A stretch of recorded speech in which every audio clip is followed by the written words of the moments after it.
سوال ہے کہ صحیح مسلم کی روایت نمبر 825 میں رسول اللہ صلی اللہ علیہ وسلم نے عصر کی نماز ادا کرنے کے بعد کوئی اور نماز پڑھنے سے منع فرمایا ہے حتیٰ تغرب الشمس، یہاں تک کہ سورج غروب ہو جائے، وعنی صلاۃ بعد الصبح حتیٰ تطلع الشمس، اور فجر کی نماز ادا کرنے کے بعد کسی اور نماز سے اللہ کے رسول نے منع فرمایا ہے جب تک سورج طلوع نہیں ہو جاتا۔ تو صرف اسی حدیث کا مطالعہ کرنے سے بندے کے ذہن کے اندر یہ اشکال پیدا ہوتا ہے کہ جو لوگ فجر سے پہلے جو سنتیں جن کی رہ جاتی ہیں وہ بعد میں ادا کرتے ہیں، وہ اس حدیث کے مطابق درست نہیں ہے۔ لیکن یہ جو ذہن کے اندر بات آئی ہے یہ درست نہیں،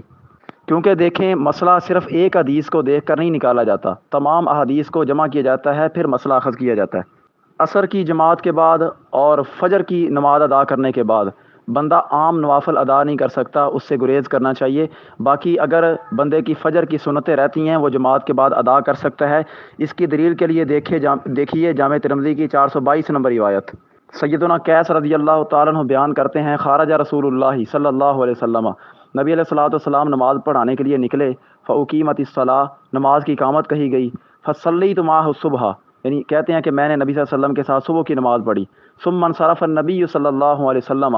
پھر نبی صلی اللہ علیہ وسلم جب نماز سے پلٹے، یعنی آپ نے نماز پوری کر لی، فوجدنی اصلی، آپ نے مجھے پایا کہ میں نماز پڑھنے لگا ہوں، تو اللہ کے رسول نے فرمایا مہلا یا قیس، اے قیس رک جا، اصلاتان معا، کیا دو نمازیں اب اکٹھی پڑھنے لگے ہو، یعنی کہ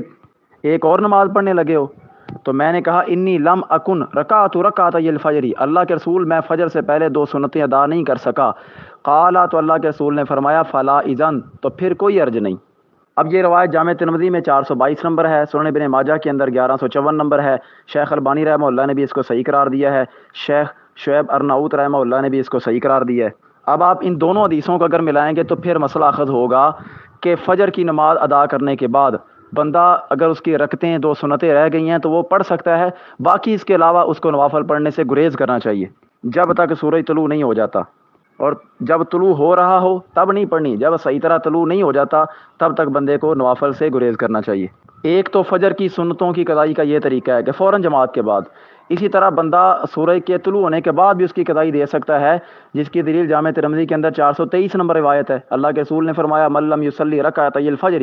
فلیصلیہما بعد ما تطلع الشمس، جو بندہ فجر سے پہلے دو سنتیں ادا نہ کر سکا ہو تو وہ ان کو سورج کے طلوع ہونے کے بعد پڑھے۔